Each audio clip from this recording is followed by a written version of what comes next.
I don't agree with ghosting, but I do understand how people become ghosters. And I know that might sound like I'm defending it. I'm not. I still think in most cases people deserve clarity.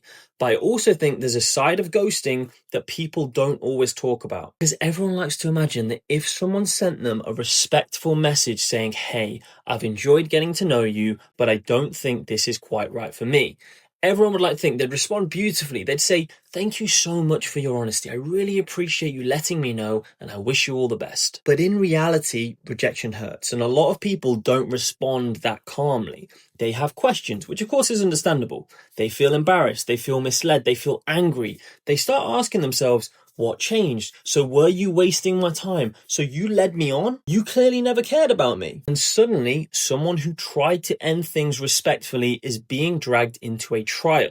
And I say this from experience. I've tried to do the mature thing before. I've tried to be honest. I've tried to communicate with care. And sometimes it still gets received as if you've done something dreadfully wrong. And again, I do understand why. When someone feels rejected, they're not always responding from their most calm, secure, emotionally polished self. They're hurt.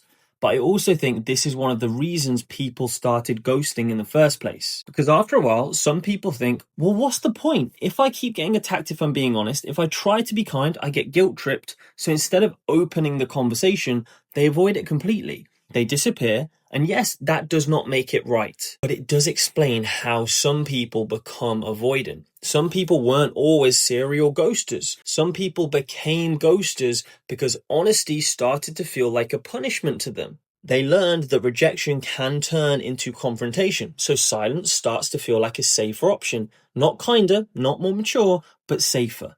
And I think this is where both things can be true. If you're ending something, you should try to do it with care. Of course you should. But if someone is honest with you and they're respectful and they're not cruel, then how you respond matters too. Because if every honest rejection turns into an argument, people learn to stop being honest. So no, I do not think ghosting is good. But I do think it often comes from people trying to avoid a conversation they don't feel equipped to handle. And yes, sometimes that's immaturity, but sometimes it's learned avoidance from previous experiences that went dreadfully wrong. Either way, the goal should probably be the same. More honesty, more kindness, and more people who can both give and receive difficult conversations without turning them into a massive confrontation. But anyway, that's my thought of the day. I hope it was useful. I'll see you at the next one.